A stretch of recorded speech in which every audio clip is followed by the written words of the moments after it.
प्रत्येक जण त्याच्याकडे बघू लागला आणि त्याच्या मनात असणारी जी गोष्ट नाही ती असणारी त्यांना बाहेरून दिसू लागली आहे। भरत मस असणारा प्रभू रामचंद्रांना असणारा प्रेमाने भेटण्यासाठी जाऊ लागलेला आहे, परंतु भारद्वाज ऋषीला असणारा त्या ठिकाणी ज्यावेळेस त्या भरताविषयी संशय निर्माण झाला होता, त्याच विषयी असणारा ज्यावेळेस हे सर्व वृत्तांत वशिष्ठ ऋषीने असणारा ग्वाही दिली की बाबा हे भारद्वाज ऋषी तुम्हाला असणारा वाटू लागले की प्रभू रामचंद्राच्या असणारा त्यांना घातपात करण्यासाठी हा भरत त्या ठिकाणी जाऊ लागला आहे।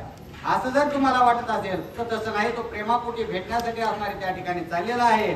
आणि असं ज्या वेळेस त्या भारद्वाज ऋषींना कळालं त्यावेळेस भरताचं प्रभू रामचंद्रावर असलेलं प्रेम बघितल्यानंतर हे जे भारद्वाज ऋषी ते सुद्धा असणारे चकित त्या ठिकाणी झालेले आहे। उचलो आणि आजो ये आते आले गेला अति प्रीते राम भक्ताचे पायीची माते अहोराते मी वंदी।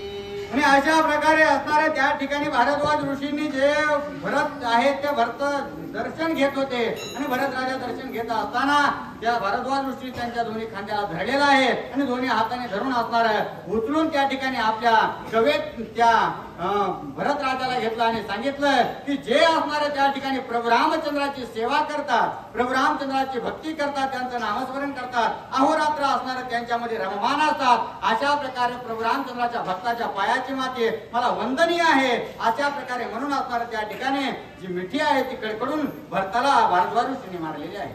श्रीराम ज्याची अनन्य प्रीती, श्रीराम ज्याची अनन्य गती, श्रीराम ज्याची परम भक्ती, निज सांगा ते तो माझा।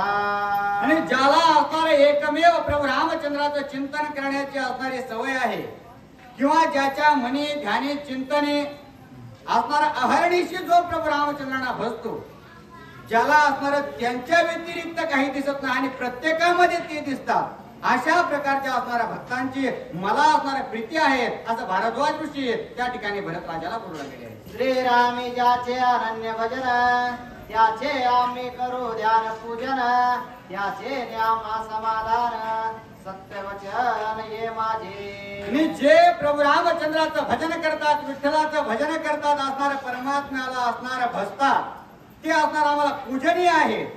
आणि जे भगवंताला भजतात त्यांचं ध्यान सुद्धा असणार आम्ही, त्यांचं मनन सुद्धा असणार आम्ही त्या ठिकाणी करतो। आणि अशा प्रकारे असणार त्यांना आम्हाला असणार आमची त्यांच्याकडून सेवा घडू लागलेली आहे असं असणार, म्हणून आम्हाला तुमच्याबद्दल आनंद होऊ लागलेला आहे। अशा प्रकारे भारद्वाज ऋषी त्या ठिकाणी बोलू लागलेले आहे। भरता भरद्वाजा प्रेम पूर्ण, एको आणि हर्षले ऋषीगण, जय जय कार्य केले गर्जन, सुख संपूर्ण वसिष्ठा।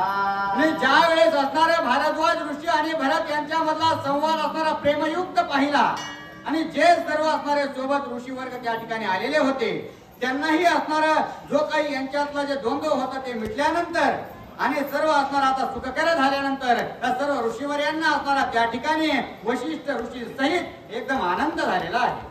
वसिष्ठ बोलिला आपण भरता राज्य मी देता जाण, येणे शिवन माझे चरण निर्वाण वाहिली। आणि आता असणारे वशिष्ठ ऋषी त्या ठिकाणी भारद्वाज ऋषींना सांगू लागलेले आहे की हे भारद्वाज ऋषी, तुम्हाला असणारा आता तरी पटलेला आहे की नाही, जे भरत जो आहे तो प्रेमापोटी असणारा प्रभू रामचंद्राची भेट घेण्यासाठी जात आहे।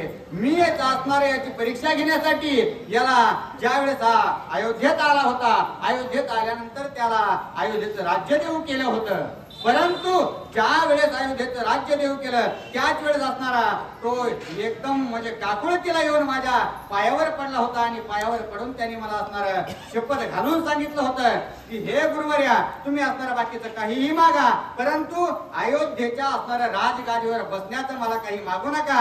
असं ज्या वेळेस तो म्हणाला त्याच वेळेस असणारा मला त्याचा असणारा प्रभू रामचंद्राबद्दलचं जे प्रेम आहे त्याची खात्री पटली होती। असं असणाऱ्या ग्वाही ज्या आहेत की वशिष्ठ ऋषी असणारा त्या ठिकाणी भारद्वाज ऋषींना देऊ लागलेले आहे।